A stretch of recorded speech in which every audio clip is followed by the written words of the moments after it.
All right, so go ahead and state your name and tell me your ride. What am I looking at? So my name is Jayson. My Instagram is actually SubiJ. So I drive the 2015 WRX. Simple bolt-ons, I guess you could say. That's perfect. And so why Subaru, why WRX? I love the fact that they're sedans and all-wheel drive. That's always been something that appealed to me. So what made you go for the car? Oh, dude, I've been a fan of Subaru since like a little kid. Ever since I've seen the first, like the GC8, I've been a fan, and ever since then, I mean, I've always just wanted one. That's great. So have you grown up in the car culture? Did your parents drive cool cars, or did you end up always going to car shows? Tell me how you got into the car scene. So this might be funny, but what actually inspired me is actually like Fast and the Furious. Same here. Not a problem. My family was never really like into cars. Really, my dad actually.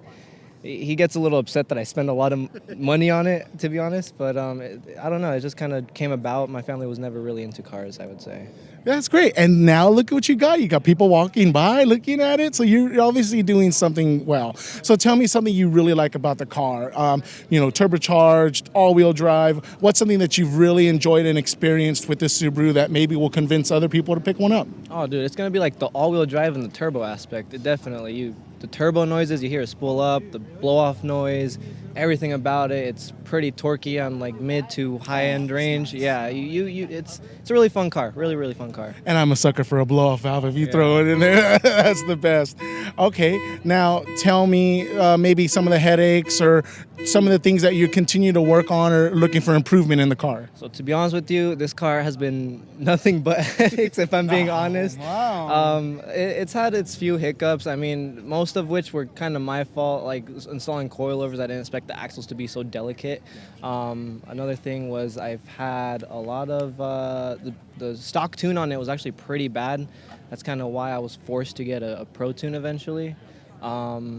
I think a lot of people need to do that for their cars as they continue to grow and modify. Yeah. So that's good. I'm glad you're talking about that. Yeah, definitely. I mean, it's a Subaru. I mean, everyone knows a Subaru is a Subaru. A Subaru has their own problems, being a boxer engine. But to be honest, it's not as much as a headache as I thought it was going to be going into the car. But yeah, not too many problems, really. It's just a headache when problems do happen, you know? Of course, yeah. Is there any advice for some of these Subi heads? What should they expect to be getting themselves into with that little flat engine located low in the car? A lot of, so I mean, spark plugs for sure is going to be one problem. Oil changes are pretty easy, but the most thing, it's going to be get a tune for the vehicle, definitely. The stock tune for these cars just... It runs pretty bad, if I'm being honest with you. Aftermarket tune will do a lot of a job for you. Fantastic. That's great advice. Last question. California is going to be transitioning over to electrification in the next 20 to 30 years. What are your thoughts about electric vehicles and the future of the car culture? I have a couple of friends that have electric vehicles. I mean, you can make it look nice. I'm okay with it. It's just like, I like hearing the car. I like hearing the noises that they make. I like, just the fact that you could push on it and you could just hear all the noises of it. But I don't know. I mean, I do see some Teslas, and I'm a fan of the new Rivians. Actually, I like those Rivians. Those cars are really nice. So I mean, I'm all for it. I'm all for it. Oh, that's fantastic. So a little bit more positivity on that. Yeah. All right. Well, I appreciate your time. Thank you so much.